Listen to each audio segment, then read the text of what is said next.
Today is day 276 of the podcast, and Proverbs 2:10-12 says, "For wisdom will enter your heart, and knowledge will be pleasant to your soul. Discretion will guard you, and understanding will watch over you to deliver you from the way of evil, from the man who speaks perverse things."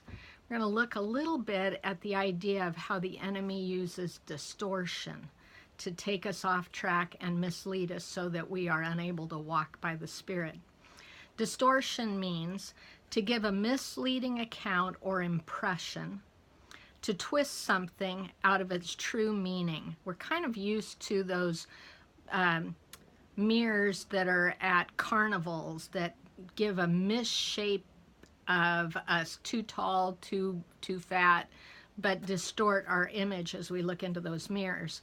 When this strategy is used by the evil one, it's usually aimed at distorting the truth about God's nature and character, particularly when it comes to the quality of His goodness. It's also used to keep us from understanding our true identity, so that we never quite lay hold of it so we can walk in it. Anytime God's nature can be distorted or marred, then the evil one is eroding our ability to trust and lean upon the Lord. That our trust level is marred.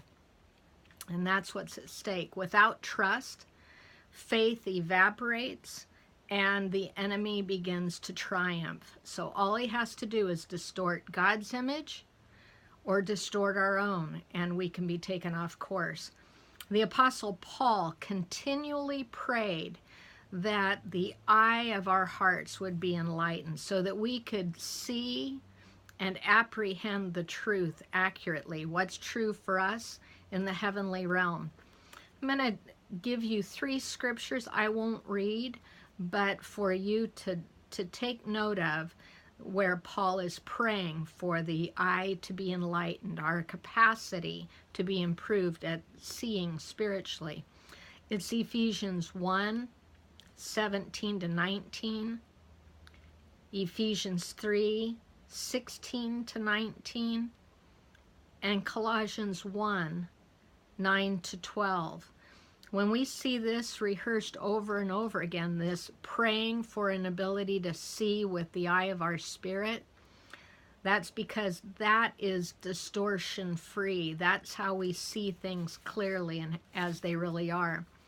Since we are designed to be a reflection of the image and likeness of the Father, we have to understand this great love that's being extended to us, so that we can be restored to relational intimacy. So if His love can be distorted, then we will not move near and relate to Him relationally, have intimacy. We will be more performance oriented.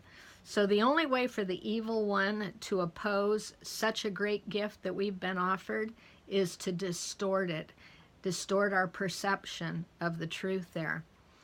He wants to keep us believing that our sin, our guilt, and our shame define us, rather than His nature, character, and love towards us.